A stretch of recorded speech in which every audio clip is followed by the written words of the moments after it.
My name is Natalie Brooks. I'm 31 years old. And the strange thing about the moment your life quietly begins to fall apart is that it doesn't feel like destruction when it starts. There's no crash, no screaming, no dramatic scene that tells you, this is it, this is the moment everything changes. Sometimes it begins with a sentence, a single sentence spoken so calmly, so casually, that your mind refuses to process it at first. 3 days ago, I had a man I thought I was going to marry, or at least a man I had already built my future around. His name was Daniel Hayes. We'd been together for 4 years, living together for 2, long enough to have routines that felt permanent, long enough to leave toothbrushes and coffee mugs in each other's space without thinking about it, long enough to believe that what we had was stable, safe. We had plans, not vague ones, real ones. A house someday, kids, a timeline that stretched out in front of us like something solid, or at least that's what I thought.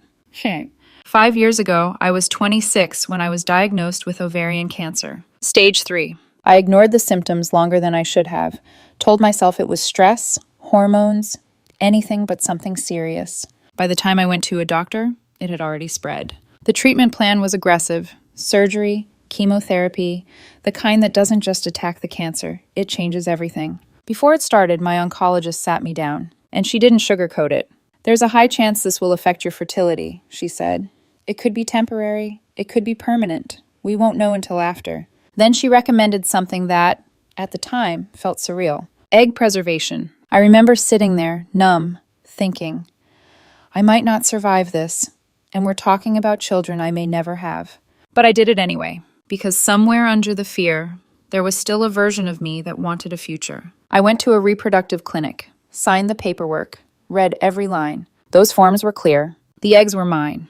No one could access them, use them, or authorize anything without my explicit, verified consent. I initialed everything, because when your future is reduced to 3 frozen possibilities, you don't leave anything to chance. I beat the cancer, 8 months of treatment, and for the past 4 years, every scan has come back clean. Remission. But the chemo did what my doctor warned it might. My fertility, it didn't recover. My chances of natural conception are close to 0. Those preserved eggs? They aren't a backup plan. They are the plan. And there are only 3. That's it. No second chances, no replacements. Just 3. I told Daniel about all of this early on, about 4 months into dating. I believe in honesty. If someone is going to build a life with me, they need to understand the full picture. He listened, really listened. He said all the right things. We'll figure it out.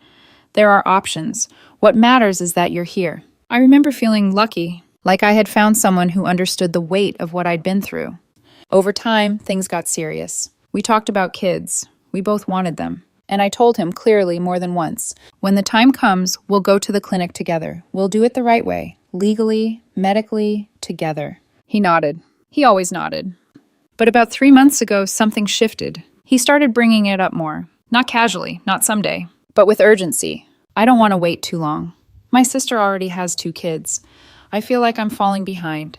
There was a pressure in his voice that hadn't been there before. I told him I wasn't ready yet. I wanted us to take the next steps first. Engagement, stability, time. He didn't like it, but he said he understood.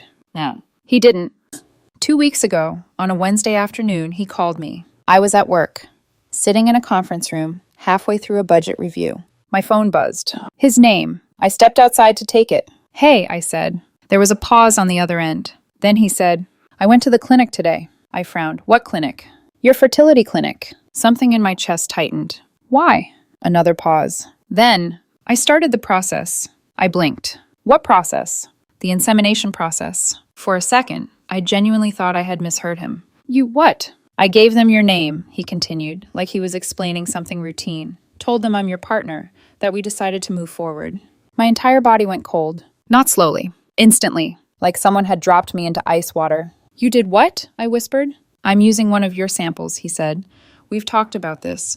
I'm tired of waiting for you to be ready. The world around me blurred. Cars in the parking lot, sunlight, noise. Everything felt distant. You can't just walk into a clinic and request someone else's reproductive material, I said, my voice shaking. That's not how this works. There are consent forms, legal requirements. I have to authorize it. I already handled it, he said. A beat. I signed the paperwork. I stopped breathing. You signed what? They needed your signature on a release form, he said. So I signed it. It's fine, Natalie. We're in a relationship. It's basically the same thing. There are moments in your life where something inside you shifts permanently, where a line you didn't even realize existed is suddenly crossed, and you know nothing will ever feel the same again. That's forgery, I said. Silence. That's illegal. You cannot use my samples without my consent. He let out a frustrated breath. Oh my God, you're being dramatic. Dramatic. We want the same thing, he continued. I just moved up the timeline. You forged my signature on a medical document. I signed your name for something we both want, he snapped. Stop turning this into a crime. It is a crime. My voice was steady now, cold. And this conversation is over. Do not contact the clinic again. I hung up. My hands were shaking so badly I had to sit down in my car. For a long time, I just stared at the steering wheel, trying to process what had just happened, trying to understand how someone I trusted, someone who knew exactly what those 3 samples meant, could do something like that. Then I started making calls, because somewhere beneath the shock was something sharper, fear. And the realization, this wasn't just betrayal. This was something much worse. I made the first call to an attorney from the parking lot, not because I'm the kind of person who keeps lawyers in her contacts. I'm not. But 3 years ago, when I bought my condo, I worked with a real estate attorney who struck me as smart, calm, and the kind of man who never wasted words.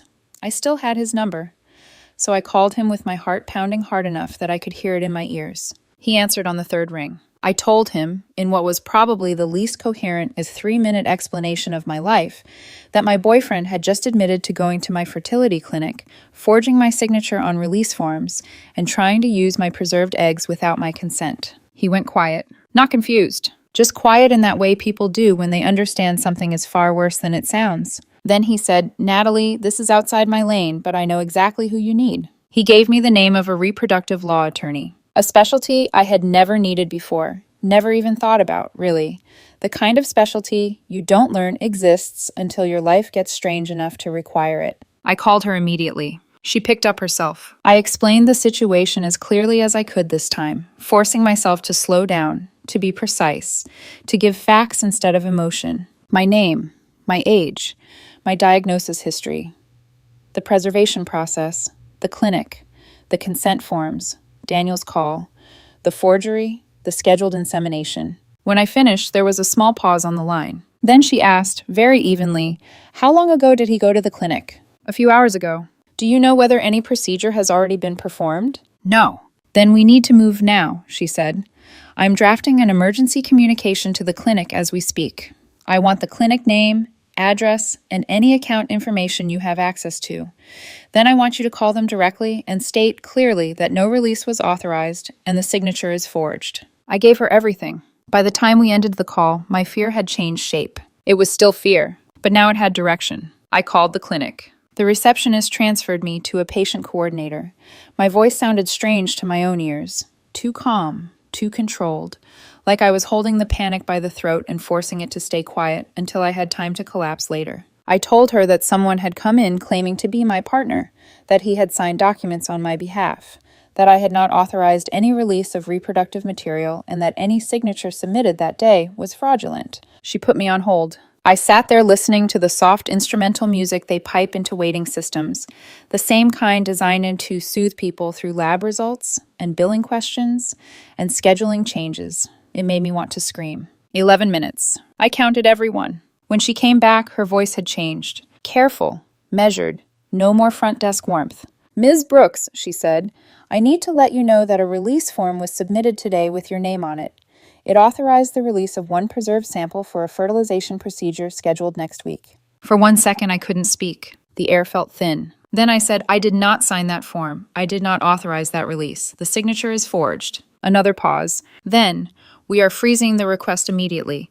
No material will be released. I need to escalate this to compliance and legal. Can you come in tomorrow morning to verify your identity and review the documentation? Yes, I said, 8 a.m. We'll be ready for you. When the call ended, I sat in my car and stared through the windshield at nothing. One of 3. That was what he had tried to take. Not a hypothetical future, not paperwork, not some vague possibility. One of the 3 irreplaceable pieces of my reproductive future I had fought to preserve when my body was being carved up by surgery and flooded with chemicals. And if I hadn't called fast enough? If I'd taken a meeting first, or told myself I was overreacting, or waited until after work, or given him the benefit of the doubt the way women are trained to do, one of them could have been gone. Thawed, used, destroyed. I drove home in a silence so absolute it felt unreal. No music, no podcast, no traffic noise I could actually register. Just the same sentence replaying in my head like a wound I couldn't stop touching. I signed it, it's fine. It's basically the same thing. By the time I got to my condo, the sun was starting to go down. The light in the living room was on. My stomach dropped. Daniel had a key. I walked in and found him on my couch, watching television like it was any other Wednesday. Shoes off, one arm thrown over the cushion, a half-open bag of chips on the coffee table. The normalcy of it made something hot and violent move through me. He looked up and smiled. Actually smiled, like he expected irritation at most. Like maybe we were about to have a tense conversation about boundaries and timing and then order dinner. "Hey," he said. "Did you eat? I was thinking maybe Thai." I stood there with my purse still over my shoulder, staring at him. Then I said, "I called the clinic. I called a lawyer. Your request has been frozen." The smile disappeared. His face shifted fast. Confusion, alarm, anger, like cards snapping into place in the wrong order. "You called a lawyer?" he said. "Yes. Are you serious right now?" I laughed once, not because anything was funny, because sometimes your body can't hold pure disbelief without it leaking out sideways. "You forged my signature on legal medical documents," I said. "What exactly did you think I was going to do?" He stood up. "I thought," he said, his voice rising, "that you'd finally understand I'm serious about this. That maybe you'd stop dragging your feet if you realized I wasn't going to sit around forever while you kept postponing our life." Our life? I set my keys down with deliberate care because my hands wanted to shake again, and I refused to give him that. "You tried to force a pregnancy using my preserved eggs without my consent." He threw his hands up. "Oh my God, listen to yourself. You make it sound like I attacked you." I stared at him. The room felt very still. "You did," I said quietly. That landed. Not because it changed him, because it made him realize I was no longer speaking the language of negotiation. His expression hardened. "We talked about kids, repeatedly. You said you wanted a family. You said those samples were for your future." "They are." "Well, I'm your future, Natalie." The sentence was so arrogant, so calmly entitled, that for a second I forgot how to breathe. No apology. No shame. Just possession. As if loving me had made him owner of what cancer had almost taken. As if proximity had become permission. I took a step closer. "No," I said. "You are a man who lied to a clinic, stole information from my home, forged my name, and tried to use my body's last remaining chance at biological motherhood to get what you wanted on your timeline." His jaw tightened. "You are making this ugly on purpose." "No, you did something ugly. I'm just refusing to rename it." He started pacing then, agitated, running a hand through his hair the way he always did when he wanted to look stressed enough to become sympathetic. "You know what this is really about?" he said. "This is about control. You want everything on your terms, your timing, your rules, your fear." My fear. There it was. The quiet little twist people use when they want to turn your trauma into your character flaw. I folded my arms and said nothing. So he kept going. "You've been through terrible things, Natalie. I get that. I do. But you can't keep using cancer as an excuse to stall your life forever." For 1 second, the room changed. Or maybe I did. Because anger is too small a word for what I felt. It was colder than anger. Cleaner. Like something inside me finally stood up and locked into place. "Get out," I said. He blinked. "What?" "Give me my key and get out." He let out a laugh of disbelief. "You cannot be serious." I have never been more serious in my life. His eyes widened, then narrowed. "So that's it?" he said. 4 years? And you're throwing it away because I tried to move us forward?" "You didn't move us forward." My voice stayed level. "You committed fraud." He scoffed. "You always do this. Make everything extreme." I walked to the small drawer beside the entryway table, pulled out the spare keys I kept there, and held out my hand. "Your key." He didn't move. Then, to my astonishment, he started crying. Actual tears. Not loud, not dramatic, just enough to soften his face and make him look wounded. "I did this because I love you," he said. "Because I'm tired of being shut out. Because I want a family with you. And now you're treating me like I'm some criminal." "You are." His tears stopped almost instantly. That was the thing about manipulative grief. The second it fails, it vanishes. He reached into his pocket, pulled out the key, and slapped it into my palm harder than necessary. "Fine," he said, "but you are overreacting. And someday, when you calm down, you'll realize that." I closed my fingers around the key. "No," I said. "Someday I'll realize I should have seen this earlier." That hit him harder than anything else had. I could tell because his whole face changed. Not angry this time, but exposed, like I had pulled away the version of himself he preferred to live inside. He grabbed his jacket from the chair near the door. Then he paused and turned back. And this somehow was the cruelest part. He said, "You're weaponizing what happened to you."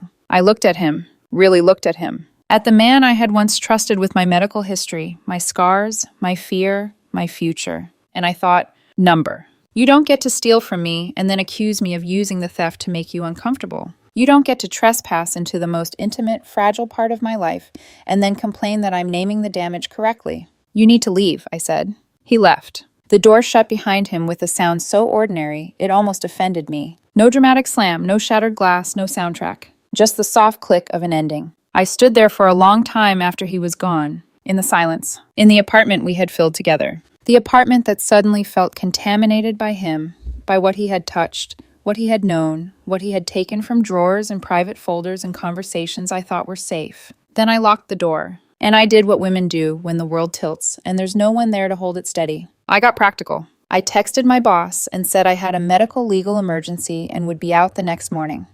I forwarded everything from my attorney into a separate folder. I took pictures of the desk drawer where I had kept clinic correspondence. I changed every password I could think of: email, banking, patient portals, cloud storage, phone carrier. I messaged my building manager and asked for an emergency locksmith first thing in the morning. Then, somewhere around midnight, I sat on the bathroom floor and cried so hard my ribs hurt. Not because I missed him. That part was already dying. I cried because I finally understood something I had not wanted to know. The person who hurts you most effectively is usually the person who had the best access. He knew what those preserved eggs meant. He knew exactly why they existed. He knew how little of that future was left. And he still decided his desire mattered more than my consent. The next morning, I was at the clinic at 8 sharp. And that was when things became even more serious than I'd imagined. The clinic didn't feel the same the next morning. It was the same building. Same polished floors, same soft lighting that tried too hard to make everything feel calm and controlled. But for me, it felt like walking into a crime scene. I checked in at the front desk. This time they didn't make me wait. A woman in her 40s approached within a minute. Professional, composed, the kind of person who had practiced keeping difficult situations from spilling over. "Natalie Brooks?" she asked. I nodded. "I'm Karen Whitfield, head of compliance. This is Michael Trent, our staff attorney." They didn't smile. That told me everything I needed to know. They led me into a private office, closed the door, sat across from me. Karen turned a monitor slightly so I could see it. "Before we begin," she said carefully, "we need to verify your identity."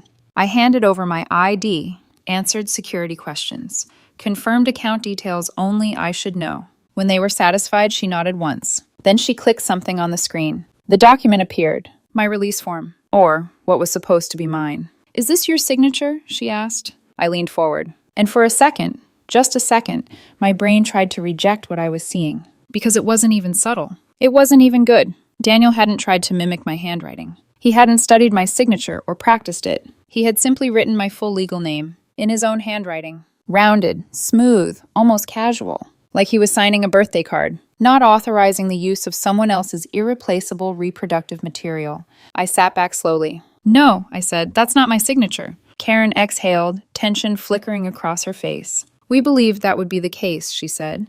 "The form was submitted in person yesterday by a man identifying himself as your partner." My stomach tightened. "He knew details," she continued. "Your date of birth, your account number, the approximate timeline of your storage." I didn't respond, because I knew exactly where he'd gotten that information. A drawer in my apartment, one I had never thought twice about opening in front of him. Karen's voice lowered slightly. "We have verification protocols for this exact scenario. Government-issued ID matching the account holder's name is required before any release form is accepted." She paused, then said it plainly. That protocol was not followed. Something cold settled deeper in my chest. An internal failure. Not just his violation. Theirs too. "Our intake coordinator was new," Michael added. "She relied on the information provided instead of completing full identity verification. That is being addressed internally." "Addressed," I repeated quietly. Karen didn't flinch. "Yes, it's a serious breach, and we are treating it as such." There was a moment of silence. Then she clicked again. A second document appeared. "Your partner," she said, voice precise, "authorized the release of one preserved sample for an in vitro fertilization procedure. The appointment was scheduled for 6 days from now." 6 days. That was how close it had come. If this had not been flagged, she continued, the sample would have been removed from storage and prepared within 48 hours of the procedure. My throat tightened. And once it's thawed, I asked. Karen met my eyes. It cannot be refrozen. There it was, the sentence that changed everything from horrifying to irreversible. 1 of 3. Gone. Used without my consent. Destroyed in the process. All because someone decided my timeline didn't matter. I nodded once, slowly, like my body was trying to keep up with the reality my mind had already accepted. What happens now? I asked. Michael leaned forward slightly. Your attorney submitted a preservation order overnight. We have received it and are complying fully. All samples will remain frozen. No release, no access, no exceptions without your direct, verified authorization. Good, I said, because anything less than absolute control over that situation now felt unacceptable. I also want a written report, I added. The forged document, the failure to verify identity, the timeline of events, everything. Karen nodded immediately. You'll have it. By the time I left the clinic, the world outside felt sharper, clearer, like something had snapped into focus. This wasn't just about Daniel anymore. This was documentation, evidence, a chain of decisions that had almost taken something from me I could never replace. Day 3. That's when it escalated. My attorney filed a formal complaint. Forgery. Fraud. 2 words that sounded clinical on paper, but felt deeply personal when they described what someone had done to you. She also filed for an emergency injunction, a court order that would legally bar Daniel from contacting the clinic, accessing my account, or attempting anything remotely similar again. The judge granted it the same day. That alone should have been enough to make a rational person stop. Daniel was not rational anymore. He was served at work. Apparently that matters. Because within an hour of being handed legal papers in front of his coworkers, my phone started blowing up.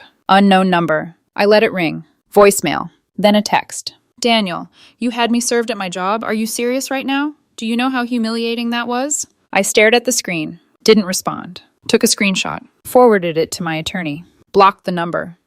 Then his mother called. I had met her 3 times. Holidays. A birthday dinner. She had seemed polite. Warm. Even. That illusion ended in under 30 seconds. What is wrong with you? She demanded the second I answered. No greeting. No hesitation. Just accusation. I'm sorry, I said, even though I wasn't. You had my son served at his workplace over a baby? She snapped. He wants to have a child with you, and this is how you treat him? I closed my eyes briefly. Centered myself. Ma'am, I said carefully, your son went to a medical facility, forged my signature on legal documents, and attempted to access my reproductive material without my knowledge or consent. There was a pause. Not shock. Not horror. Just resistance. He told me you'd agreed, she said, that you two were moving forward. We did not agree. Well, maybe if you hadn't been stringing him along for years. Something in me snapped. Not loudly. Not dramatically. Just decisively. Your son committed a crime, I said, my voice steady. You are describing it as initiative. That's the problem. Her tone hardened instantly. You don't get to play victim here, she said. He wants a family. You're the one who keeps stalling. Maybe you should ask yourself why you don't want children with him. The audacity of that question almost impressed me. The real question, I said, is why your son thinks forging legal documents is an acceptable way to get what he wants. Silence. Then, if you don't drop this, she said coldly, our family will make sure people know what kind of woman you are. There it was. Not concern. Not confusion. Threat. I didn't respond. I ended the call and added her number to the growing list of screenshots.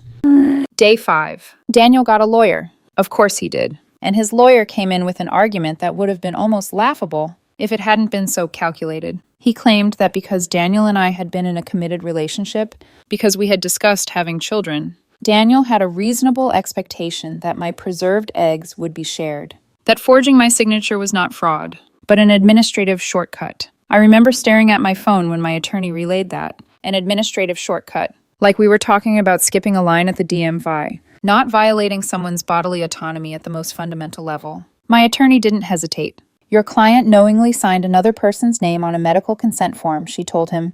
There is no verbal agreement, no written agreement, no implied consent.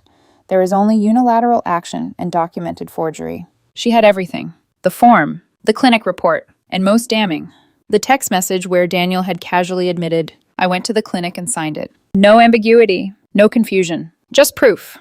Then came the offer. Daniel's lawyer asked if I would consider dropping the criminal complaint. in exchange for a civil settlement. Money, a clean exit. No record. My attorney asked me what I wanted, and I didn't answer right away, because for the first time since this started, I hesitated. Not because I doubted what he'd done, but because I understood what came next. A legal battle. Time, energy, exposure. Reliving it, explaining it, standing in rooms where strangers would reduce one of the most violating experiences of my life into arguments and counter-arguments. Part of me wanted to burn it all down, push for everything, every charge, every consequence. Because what he did wasn't impulsive. It wasn't emotional. It was planned. Step by step, he found the information. He went to the clinic. He filled out the forms. He signed my name. He scheduled the procedure. Every step a decision. Every decision a choice to ignore my consent. But another part of me, the tired part, the part that had already fought one war for my body and barely come out the other side, just wanted it to stop. I looked at my attorney, and I said the only thing that felt true. No, I said. This isn't about money. This was about something much harder to quantify. Something you can't settle out of court. The right to decide what happens to your own body. And the consequences when someone decides that right doesn't belong to you. But I didn't know yet how far this was going to go, or how ugly it was about to get. Day 12 was the day everything became official. Up until then, it had still felt unreal, contained, like something that could still be undone if everyone just stopped and chose to be reasonable. That illusion ended when the district attorney filed charges. 2 counts: forgery, attempted fraud. I remember staring at the email from my attorney, reading the words over and over again, like they might rearrange themselves into something less final. They didn't. Daniel wasn't just the man I had loved. He was now a defendant.